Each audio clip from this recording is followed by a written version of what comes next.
एक किला जहां सूरज ढलने के बाद जाना मना है, एक श्राप जो आज भी लोगों की रूह कंपा देता है, और एक प्रेम कहानी जो मौत से भी ज्यादा डरावनी है। यह है भानगढ़ का किला, भारत का सबसे डरावना स्थान। राजस्थान के अलवर जिले में अरावली की पहाड़ियों के बीच बसा है भानगढ़ का किला। एक खूबसूरत लेकिन वीरान इमारत जो अब डर और रहस्य का पर्याय बन चुकी है। यहाँ भारतीय पुरातत्व सर्वेक्षण विभाग एएसआई ने भी बोर्ड लगाया है। सूर्यास्त के बाद और सूर्योदय से पहले इस क्षेत्र में प्रवेश करना मना है। आखिर ऐसा क्या हुआ था यहाँ जो ये किला श्रापित बन गया? भानगढ़ को राजा माधो सिंह ने 17वीं सदी में बनवाया था। वो अकबर के सेनापति मान सिंह के छोटे भाई थे। कहा जाता है इस किले के निर्माण से पहले एक सिद्ध तांत्रिक बाबा बलुनाथ ने शर्त रखी थी, किले की छाया कभी मेरी कुटिया पर नहीं पड़नी चाहिए, वरना सर्वनाश होगा। राजा ने वादा किया, लेकिन वक्त बदला। किले का विस्तार हुआ और उसकी ऊंचाई बढ़ा दी गई। परिणाम, छाया पड़ी और बाबा बलुनाथ ने दे डाला श्राप। पूरा नगर खत्म हो जाएगा और दोबारा कभी न बस पाएगा।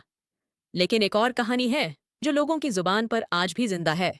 भानगढ़ की राजकुमारी रत्नावती अत्यंत सुंदर और तेजस्वी। उसे पाने की ख्वाहिश थी एक तांत्रिक सिंधु सेवड़ा को, जो काले जादू में माहिर था। एक दिन उसने राजकुमारी के इत्र में वशीकरण का जादू डाल दिया, लेकिन राजकुमारी को उसकी चालाकी समझ आ गई। उसने वो इत्र पत्थर पर फेंक दिया। पत्थर लुढ़कता हुआ सीधा तांत्रिक पर गिरा और वहीं उसकी मौत हो गई। रत्नावती, अगर तू मेरी नहीं हो सकी तो कोई नहीं होगा।